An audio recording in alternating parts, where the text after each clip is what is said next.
Hola, ¿qué tal? Bienvenidos a un video del canal, el primero de hecho.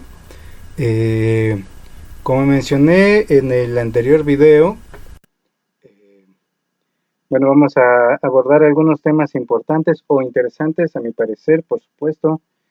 Ustedes pueden diferir conmigo en cuanto a la información también, porque, bueno, la información que yo poseo no es única. Hay personas que tienen información diferente a la mía, pueden compartirla también si les pareció pertinente.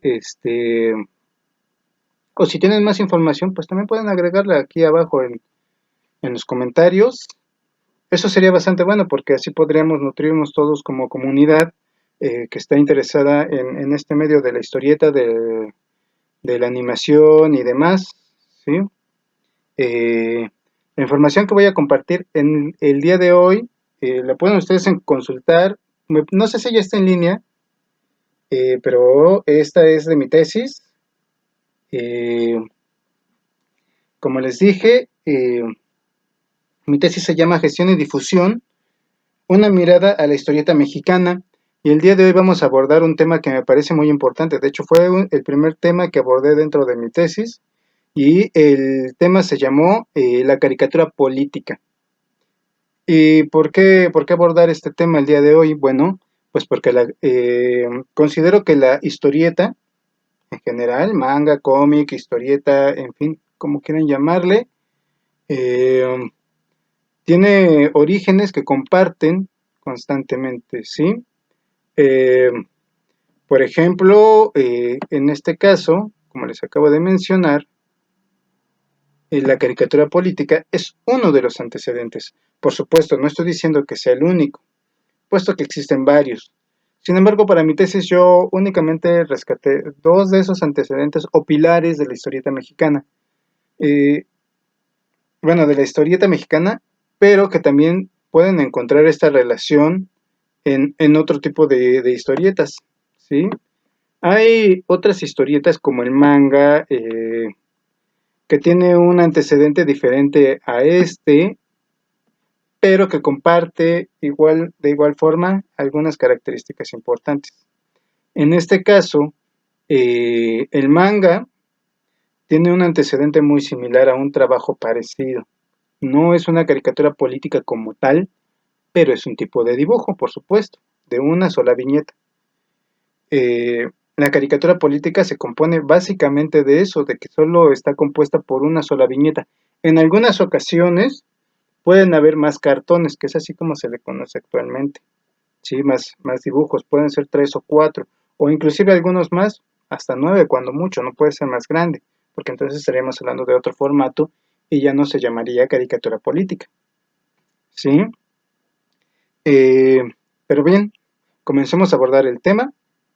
Eh, la caricatura política, al menos en México, eh, comienza desde mucho tiempo atrás y a nivel mundial el registro más antiguo, o al menos el que yo pude encontrar haciendo mi investigación, se encuentra en algunos papiros que proceden del antiguo Egipto.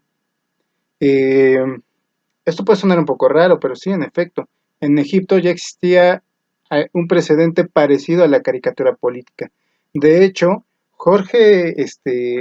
no, no es Jorge, perdónenme, déjenme consultar rápidamente el nombre, que lo tengo. Enrique Peláez Malagón, en su texto llamado Historia de la caricatura política, publicado en el 2015, él nos menciona un poco esto que acabo de mencionar, ¿no? En donde la caricatura política más antigua, al menos que él también ha rastreado, proviene de allí. Podría ser que hubiese caricatura política más antigua, pero no se ha encontrado, o al menos yo tampoco encontré informes o información que me dijera que hay más antiguo.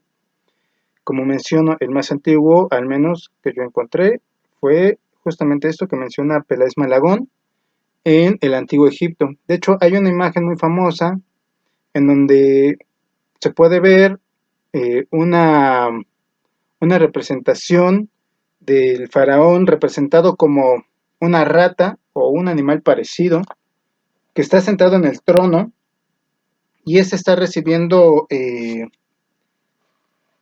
obsequios, lotos y otras características de otros animales que tienen forma de chacal, ¿sí? En donde, bueno, como acabo de mencionar, tal vez para ustedes no pueda representar mucho, pero es una manera rudimentaria de caricatura política. Por supuesto, esta siguió evolucionando a lo largo de la historia, en donde la caricatura política se siguió presentando en diferentes culturas de diferentes maneras. No todas tenían la finalidad que tienen ahora, de la crítica y el hacer que la gente razone un poco las cosas, ¿sí? Algunas ocasiones simplemente era un dibujo que trataba de representar algo. Con el paso del tiempo, algunas de las características se fueron sumando a la caricatura política. Eh, Tan es así que en algunos muros durante la Revolución Francesa se podían encontrar algo muy parecido a lo que nosotros conocemos como graffiti, ¿sí? Eh, pero que en su momento eran dibujos muy rudimentarios, pero que se hacían una crítica al gobierno de aquel entonces. Por supuesto, esto de la caricatura política no es exclusivo solo de Europa, se presentó en diferentes lugares, ¿sí? Como les comento, la caricatura política fue avanzando conforme lo fue haciendo la humanidad y se fue haciendo un poco más compleja. Un dibujo es capaz de hacer que una persona pueda reflexionar, puede generar en la persona un pensamiento crítico, además de que satiriza actualmente alguna cuestión, pero al mismo tiempo refleja lo que sucede en su entorno, ¿sí? De hecho, muchos caricaturistas se consideran a sí mismos reporteros gráficos. ¿Por qué? Porque ellos pueden plasmar en una sola imagen o con una sola imagen algún suceso importante de su propio país, claro. En algunas ocasiones también puede ser un suceso importantísimo de otros países, claro, pero en su mayoría son los referidos a su propio país. Eh, Como les mencioné, la caricatura política ha estado presente en todas partes, incluyendo en Roma, por ejemplo, hay un aspecto importantísimo que podemos encontrar allí. Hay unas caricaturas muy viejas, no estaban plasmadas en papel, sino en muros o en algunos fragmentos de cerámica, en donde podemos ver caricaturas que hacen alusión al dios judío-cristiano, ¿sí? Durante el periodo conocido como paleocristianismo, que es el periodo, o que es como se le tiene que llamar, justamente el periodo en el cual la religión judío-cristiana, el cristianismo como tal, comenzó a tomar fuerza en Roma. Eh, Ahí podemos ver una figura en la que el dios judío-cristiano, ¿sí? Es decir, Jesús, como le conocen los católicos, era representado con una figura de un asno. Ajá. En muchas ocasiones crucificado como tal, pero esto tenía una connotación política, ¿sí? Eh, Recordemos que un asno era una figura, es un animal que no cualquiera podía tener, es un animal, al menos para los judíos, costoso en aquel entonces, claro. Hoy en día, bueno, en las ciudades no los vemos, pero en los pueblos es un poco más factible tener un asno, pero en aquellos años no era tan factible. Y mucho menos que un asno fuera blanco, era un animal sumamente costoso. Sí, era como tener un auto, pues no de lujo, pero sí tener un buen auto al menos, ¿sí? Eh, bueno, como les comento, en el caso de la caricatura mexicana, vengamos a México, la caricatura mexicana tuvo mucho auge durante diferentes periodos, ¿sí?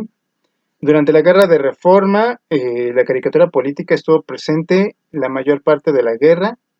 Eh, para la fortuna de los caricaturistas mexicanos, eh, el aquel entonces presidente Benito Juárez no tomó represalia contra ellos, a pesar de que también criticaron duramente a su gobierno, porque Juárez trataba de hacer que los mexicanos crearan su propio aparato crítico, porque estaba en una especie de, bueno, estaba librando una guerra, ¿sí? contra Maximiliano y que se apoyaba demasiado en el aparato formado por la iglesia. Ajá. Y Juárez no tenía que formar uno nuevo. Así que por ello es que les permitió a los caricaturistas políticos de la época formar sus propias ideas, generar en el público una idea principal, una idea independiente. Eh, Desafortunadamente, durante el periodo siguiente, que fue el periodo del general Porfirio Díaz, las cosas cambiaron demasiado, puesto que los caricaturistas nacionales fueron duramente reprimidos.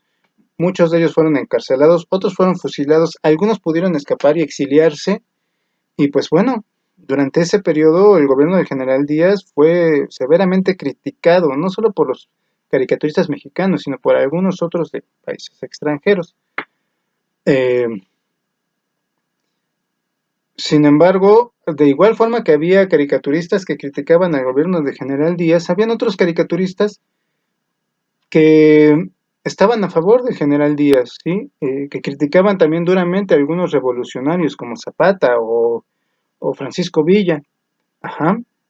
Eh, Sin embargo, cuando termina la revolución, el general Díaz es exiliado y por supuesto los caricaturistas mexicanos regresan al país, esta vez protegidos bajo las nuevas normas de derecho de expresión, de libre imprenta, que les permite expresarse sin temor a estas represalias gubernamentales.